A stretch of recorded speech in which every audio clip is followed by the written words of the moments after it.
Pathanamthitta Konni medical കോളേജിനെതിരായ ചികിത്സാ പിഴവ് പരാതി പ്രത്യേകാന്വേഷണ സംഘം അന്വേഷിക്കും. ശസ്ത്രക്രിയ നടത്തിയ ശേഷം 14 വയസ്സുള്ള കുട്ടിയുടെ കൈക്ക് വളവ് സംഭവിച്ചു എന്നതാണ് പരാതി. കുട്ടിയുടെ രക്ഷിതാക്കൾ മുഖ്യമന്ത്രിക്കും ആരോഗ്യമന്ത്രിക്കും പരാതി നൽകി. സർജറി കഴിഞ്ഞിട്ട് ഇപ്പോൾ നിലവിലൊരു 2-2.5 മാസമായി. അപ്പോൾ പ്ലാസ്റ്റർ ഇട്ടേക്കുന്നതുകൊണ്ട് നമുക്ക് ഇതിൻ്റെ കൈയുടെ ഉള്ളിൽ എന്തുവാ സംഭവിച്ചേക്കുന്നതെന്ന് അറിയത്തില്ല. അപ്പോൾ ഫസ്റ്റ് എക്സ്റേ എടുത്തപ്പോൾ തന്നെ ഈ കുഞ്ഞിൻ്റെ കൈയുടെ ഒരു എല്ലിൻ്റെ ഇടയ്ക്ക് ഈ സ്ക്രൂ അഴിഞ്ഞ് നിൽക്കുന്നതായിട്ട് നമുക്ക് അത്ര അറിവില്ലെങ്കിലും നമുക്കത് മനസ്സിലായി. അപ്പോൾ അത് നമ്മൾ ചോദിച്ചോ പറഞ്ഞതെന്ന് പറഞ്ഞാൽ കൊച്ചു കുഞ്ഞായതുകൊണ്ട് അവൻ്റെ ബോൺ ഇനി വളർച്ചയുള്ളത് കൊണ്ട് അത് ജോയിൻ്റ് ആയിക്കോളും, കുഴപ്പമില്ല എന്ന് പറഞ്ഞു. അങ്ങനെ ഈ കഴിഞ്ഞ ഫെബ്രുവരി 2-ാം തീയതി നമ്മൾ ലാസ്റ്റ് പ്ലാസ്റ്റർ കട്ട് ചെയ്ത് കഴിഞ്ഞപ്പോഴാണ് കുഞ്ഞിൻ്റെ വലത് കൈ പൂർണ്ണമായിട്ട് ഇങ്ങനെ ഫുള്ള് വളഞ്ഞു പോയി. അപ്പോൾ അത് നമ്മൾ വളവ് കഴിഞ്ഞുകൊണ്ട് പിന്നെ എക്സ്റേ എടുത്ത് നോക്കിയപ്പോൾ ആ ഒരെല്ല് ജോയിൻ്റായി, ഒരെല്ലിന് ഗ്യാപ്പ് കൂടുതലാണ്, ഒടിഞ്ഞതിനെക്കാട്ടും ഗ്യാപ്പ് കൂടിപ്പോയി.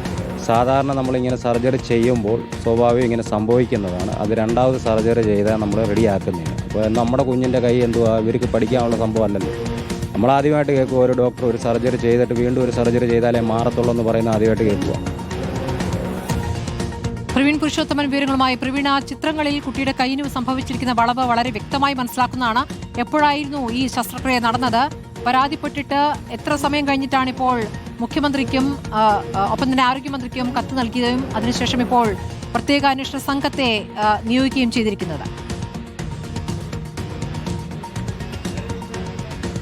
സ്മൃതി, പത്തനംതിട്ട കോന്നി എലിയറക്കൽ സ്വദേശിയായിട്ടുള്ള 14-കാരൻ കഴിഞ്ഞ നവംബർ 15-നാണ് ടർഫിൽ ഫുട്ബോൾ കളിക്കുന്നതിനിടെ വീണത്.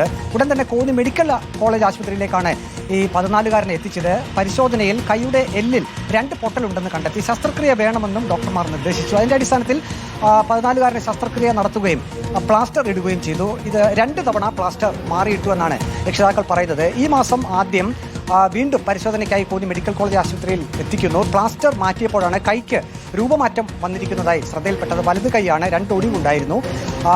ഇതേ കാര്യം ഡോക്ടർമാരുടെ അടുത്ത് പറഞ്ഞപ്പോൾ അവർ പറഞ്ഞത് കുട്ടിയല്ലേ, അത് ശരിയാകും, തുടർ ചികിത്സ വേണമെങ്കിൽ നൽകാം, വീണ്ടും ഒരു ശസ്ത്രക്രിയയൊക്കെ നടത്താം എന്നാണ് മറുപടി ഡോക്ടർമാരിൽ നിന്ന് ലഭിച്ചതെന്നാണ് പിതാവ് പറയുന്നത്. അതിനെ തുടർന്ന് കോന്നിയിൽ തന്നെ മറ്റൊരു സ്വകാര്യ ആശുപത്രിയിലേക്ക് ഈ 14-കാരനെ മാറ്റി.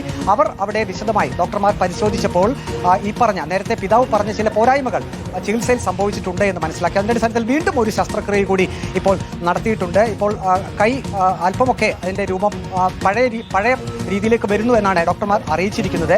എന്നാൽ ഇക്കാര്യത്തിൽ കോന്നി മെഡിക്കൽ കോളേജിൽ വലിയ ചികിത്സാ പിഴവ് സംഭവിച്ചുവെന്ന് കുട്ടിയുടെ പിതാവ് തന്നെ പറയുന്നു. അതിന്റെ അടിസ്ഥാനത്തിൽ കോന്നി ഡിവൈഎസ്പിക്ക് കഴിഞ്ഞ ദിവസം പരാതി നൽകിയിരുന്നു. ജില്ലാ പോലീസ് മേധാവിയുടെ ശ്രദ്ധയിലും ഈ വിഷയം എത്തിയിട്ടുണ്ട്, പരാതി എത്തിയിട്ടുണ്ട്. അതിന്റെ അടിസ്ഥാനത്തിൽ ഇപ്പോൾ പ്രത്യേക അന്വേഷണ സംഘത്തെ നിയോഗിച്ചിട്ടുണ്ട്.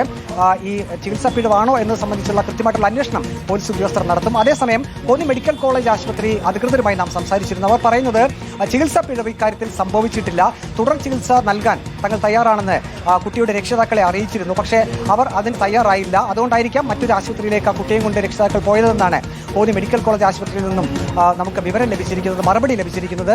ഏതായാലും പോലീസ് ഇപ്പോൾ പ്രത്യേക അന്വേഷണ സംഘം തന്നെ രൂപീകരിച്ചുകൊണ്ട് ഈ കുട്ടിയുടെ രക്ഷിതാക്കളുടെ പരാതിയുടെ അടിസ്ഥാനത്തിൽ വിശദമായിട്ടുള്ള പരിശോധന നടത്തിയിട്ടുണ്ട്. ഈ കുട്ടി ഒരു ഫുട്ബോൾ താരം കൂടിയാണ്, വലിയ പ്രതീക്ഷയൊക്കെ ഭാവിയിൽ ഉള്ള ഒരു കുട്ടി കൂടിയായിരുന്നു. അതുകൊണ്ട് തന്നെയാണ് കൂടുതൽ കർശന നടപടികളിലേക്ക് മാതാപിതാക്കൾ ഇപ്പോൾ പോയിരിക്കുന്നത്. ശരി, കർശന നടപടി വേണ്ട വിഷയം തന്നെയാണ് ഇത്.